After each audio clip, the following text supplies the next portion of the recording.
Good morning, guys. Simone from 90s Crime Time here with this weekly recap of last week's episode on the 90s Crime Time podcast.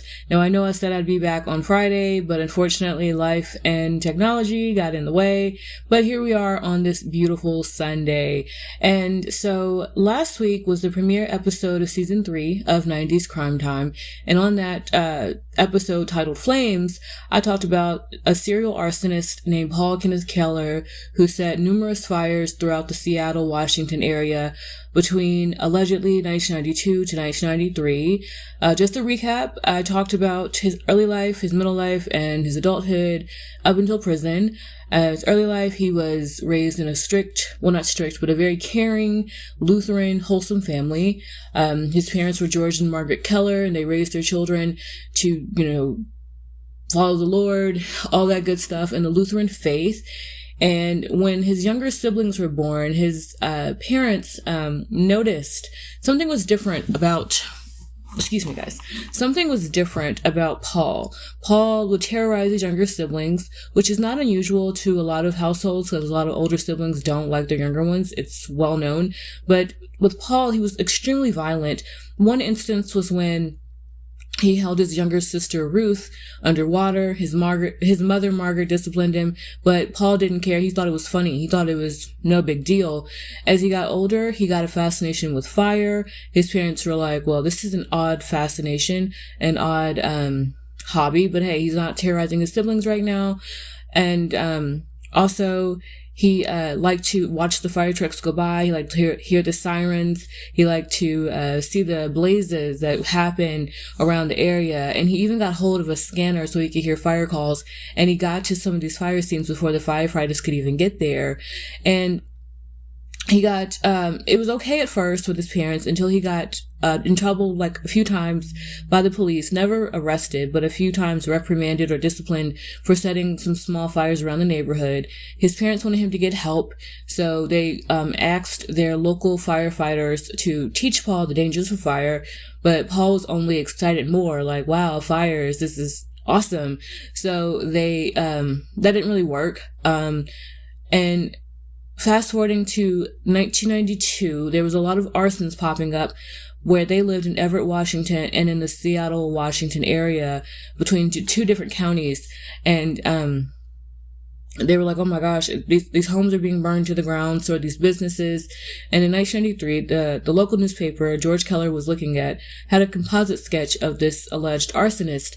And he looked at the composite sketch and he was like, wait, that looks like my son Paul, because it was Paul, unfortunately. So with a broken heart, he and his wife Margaret turned in their son Paul and said, this is the guy you're looking for.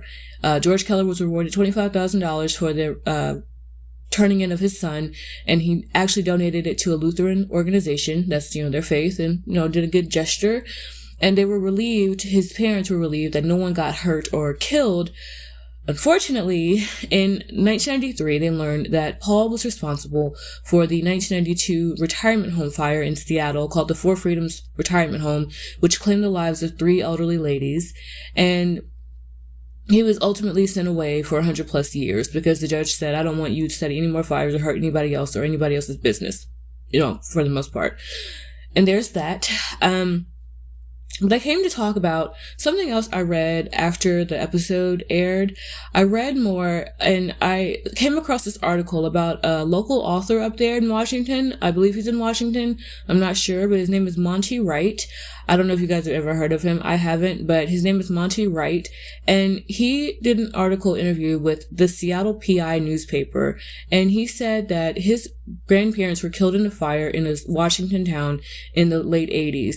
And he believes Paul Kenneth Keller committed that arson that killed his grandparents. Now, I don't know if that's true or not. No one knows. I haven't found anything else to suggest that there's an investigation going on. I don't know if the cops were like, well, he's already away for 100 plus years. If he did it, he could suffer with that sentence. But I haven't seen that there's an investigation into that. They did say that house fire was concluded to be an arson, but no one really knows if Paul Keller did it.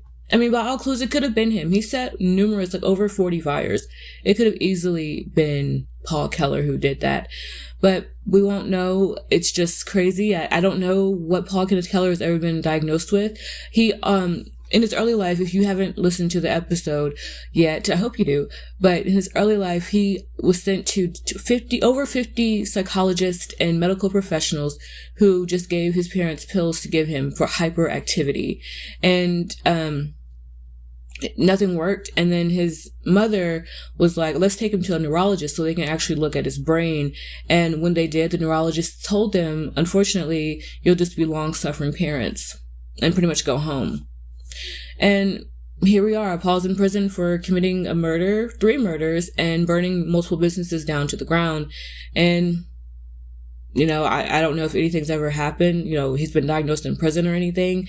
I do know that he has a write a prisoner account. So, hey, what can you do in prison but write? I mean, you know, he needs a pen pal. If you guys want to check it out, Paul Keller, write a prisoner or something like that.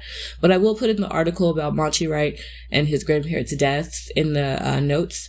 And between now and next week's episode, I will have another video about a 90s crime you may not have heard about that has not been on the 90s Crime Time Instagram page.